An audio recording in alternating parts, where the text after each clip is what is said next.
धोखेबाज लोगों को कैसे सबक सिखाएं। धोखेबाज लोगों के वजह से हमारी ज़िंदगी काफ़ी ज़्यादा डिस्टर्ब हो जाती है। उनके वजह से हम काफ़ी ज़्यादा परेशान हो जाते हैं और इसी बीच हमारे मन में आती है बदले की भावना। एक ऐसी बदले की भावना जहाँ पे हम चाहते हैं कि हमारे साथ गलत हुआ है तो उस इंसान के साथ भी गलत होना चाहिए। जहाँ पे हम उस इंसान को दुखी करने के, उस इंसान को परेशान करने के तरीके ढूंढते रहते हैं। कुछ ऐसी बातें बोलने की कोशिश करते हैं जिन बातों के वजह से उन्हें काफ़ी ज़्यादा हर्ट होता है। अब यहाँ पे ना एक सिचुएशन हमारे सामने आ जाती है। कई बार तो हम सोचते हैं चलो छोड़ो यार, जो हुआ सब होने दो, ज़िंदगी में आगे बढ़ते हैं। लेकिन जब भी हम दुखी रहते हैं फिर उस इंसान के बारे में हम बुरा सोचते हैं कि आखिर ऐसा क्या करे जिस वजह से उन्हें भी समझ में आए कि उन्होंने हमारे साथ गलत किया है, उन्होंने हमारे फीलिंग्स को, हमारे इमोशंस को नहीं समझा है।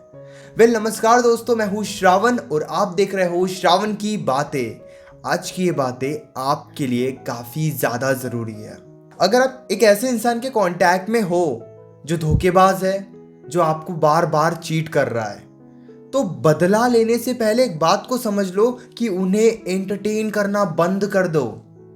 आप एक किसी के साथ रिलेशनशिप में हो और आपको पता है कि वो आपको बार बार धोखा दे रहे हैं, बार बार छोड़कर चले जाते हैं, आप पे ही नाराज़ होते हैं, आप पे ही गुस्सा निकालते हैं और हम उन्हें एंटरटेन करते रहते हैं कि नहीं, हमें माफ़ कर दो, अब हम रिलेशनशिप को अच्छा बनाएंगे, हम अच्छे से रहेंगे। यानी कि वो गलत किए जा रहे हैं और हम फिर भी उन्हें एंटरटेन करते हैं, समझाते हैं ताकि वो समझ जाएंगे। एक उम्मीद में हम रहते हैं कि आज नहीं तो कल ये रिलेशनशिप ज़रूर बदलेगा, और ऐसा कल कभी नहीं आता है।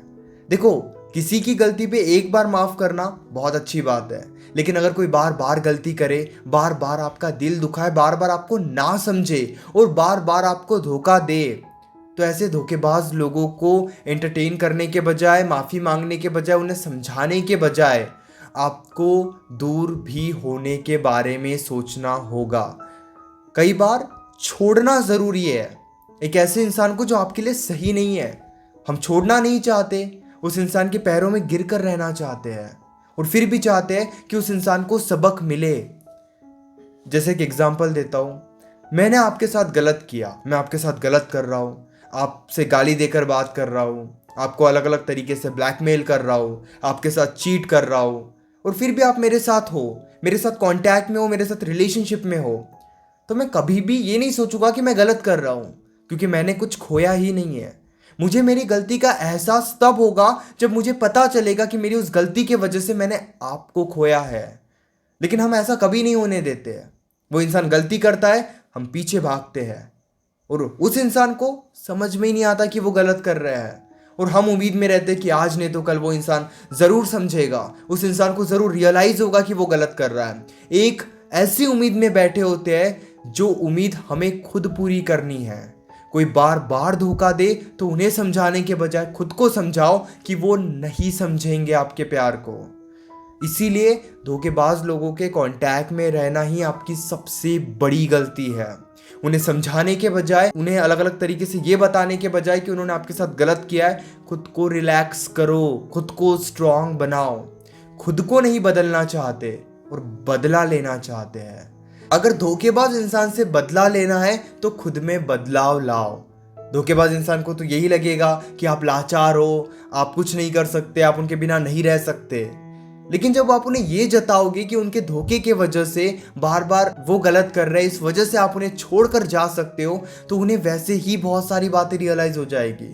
साथ भी रह रहे हो, छोड़ भी नहीं पा रहे हो, तो उन्हें कभी रियलाइज ही नहीं होगा कि वो गलत कर रहा है। इसीलिए खुद को रिलैक्स करना, खुद में बदलाव लाना ही सबसे बड़ा बदला है।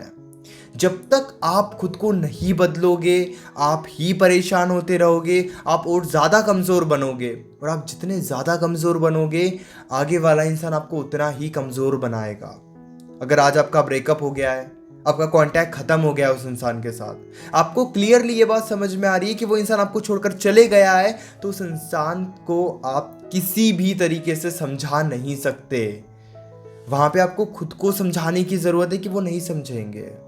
हम वहाँ पे खुद को नहीं बदलते हैं, एफर्ट्स डालते हैं उस इंसान को समझाने के लिए। हमारे अंदर गुस्सा है कि वो इंसान समझे, हमारी बात को सुने, लेकिन वो ऐसा नहीं करते, वो नहीं सुनते हैं, और तब हम खुद को परेशान करने लगते हैं। सारा दिन बस उस इंसान के बारे में सोचते रहेंगे, ये जानने की 1000 कोशिश करेंगे कि आखिर उस इंसान की ज़िंदगी में चल क्या रहा है, और इस वजह से हमारा डिस्टर्बेंस बढ़ते चले जाएगा। आपको ये बात भी समझने की ज़रूरत है कि अगर आप खुद को नहीं बदलोगे, खुद को परेशान करोगे, तो उनको कभी रियलाइज़ ही नहीं होगा। बार बार अगर वो गलती कर रहे हैं तो छोड़कर आगे बढ़ना ही होगा। यहाँ पे और एक सिचुएशन आती है कि अगर आपका ब्रेकअप हो गया है, आपको पता है कि वो इंसान आपको छोड़कर चले गया है या जा रहा है, तो आप उन्हें समझाने की कोशिश मत करो, आपको वहाँ पे बदलाव लाने की ज़रूरत है। यहाँ पे ना और एक बहुत बड़ी बात होती है, हम हमारी हैप्पीनेस, हमारी खुशी को भूल जाते हैं, और हम क्या सोचते हैं कि नहीं, मुझे तो बस उस इंसान से बदला लेना है। आपकी हैप्पीनेस कहाँ है? क्या आप सच में ऐसे हो? हमेशा दुखी रहने वाले इंसान हो, हमेशा परेशान रहने वाले इंसान हो, हमेशा खुद को तकलीफ देने वाले इंसान हो? आपको खुद के हैप्पीनेस के बारे में भी सोचना होगा, नहीं तो वो बदले की भावना में आप खुद जलते रहोगे। जैसे एक एग्जाम्पल मैं आपको देता हूँ। मान लो आपके हाथ में एक आग का गोला है, वो बदले की भावना, तो आप वो आग का गोला उस इंसान के आग में फेंकना चाहते हो, उस इंसान के ऊपर फेंकना चाहते हो ताकि उस आग में वो इंसान भी जले। लेकिन जब तक वो गोले को आपने पकड़ के रखा है, आप खुद जल रहे हो।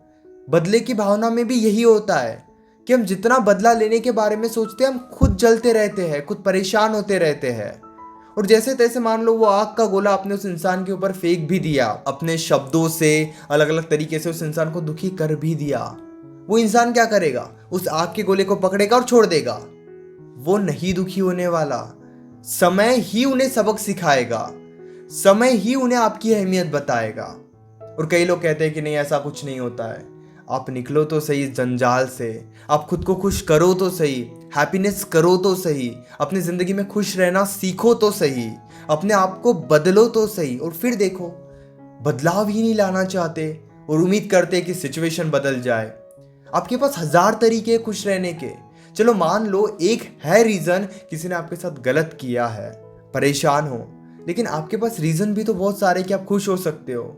नहीं, अगर आप खुश हो रहोगे, बदलाव नहीं लाओगे, अपने हैप्पीनेस को भूल जाओगे, सारा दिन परेशान होते रहोगे, आपको कुछ समझ नहीं आ रहा कि आपकी ज़िंदगी में क्या चल रहा है, उन्हें तो कभी रियलाइज़ भी नहीं होगा कि वो आपके साथ गलत कर रहे हैं। इसलिए बदले की भावना रहने दीजिए, अपने आप में बदलाव लाइए। और अगर आप ऐसा नहीं कर सकते तो उनको कभी समझ में नहीं आएगा कि उन्होंने गलत किया है।